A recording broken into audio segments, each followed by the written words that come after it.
वळूयात पुढच्या बातमीकडे। पालघर वांद्रे धरणाच्या कालव्यांमधून होणारी पाणी गळती रोखण्यासाठी केलेल्या दुरुस्ती कामांच्या दर्जाबाबत शेतकऱ्यांकडून प्रश्नचिन्ह उपस्थित झालंय।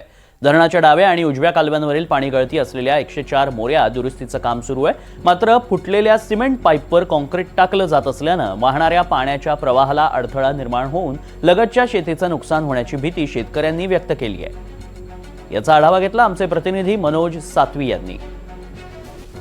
पालघर तालुक्यातल्या वांद्री धरणाच्या डाव्या आणि उजव्या कालव्याची दुरुस्ती सध्या सुरू आहे आणि ज्या कालव्यातून पाण्याचा निचरा होतोय त्या पाण्याची गळती रोखणे हा मुख्य हेतू या दुरुस्ती मागचा आहे।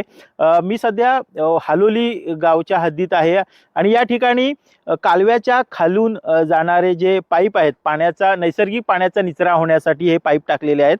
मात्र या पाईपमध्ये मोठ्या प्रमाणात गाळ साचलेला आहे, त्या फुटलेल्या देखील आहेत।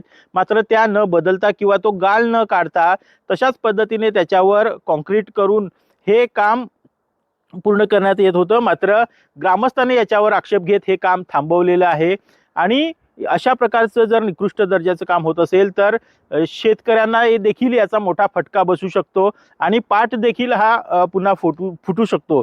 त्यामुळं या संदर्भात आम्ही पाटबंधारे विभागाच्या वरिष्ठ अधिकाऱ्यांना विचारलं, तेव्हा त्यांनी असं जर होत असेल तर त्याच्यावर कारवाई करण्यात येईल असं म्हटलेलं आहे। मात्र या सर्व कामाचा दर्जा पाहणं महत्त्वाचं आहे आणि निकृष्ट दर्जाचं काम करणारे कंत्राटदार असतील किंवा त्यांना पाठीशी घालणारे कोणी अधिकारी असतील त्यांच्यावर देखील कारवाई करण्याची मागणी ग्रामस्थांकडून होत आहे। एकंदरीत शेतकऱ्यांसाठी ही दुरुस्तीचे काम जे सुरू आहे ते चांगल्या पद्धतीने व्हावं अशी शेतकऱ्यांची मागणी आहे।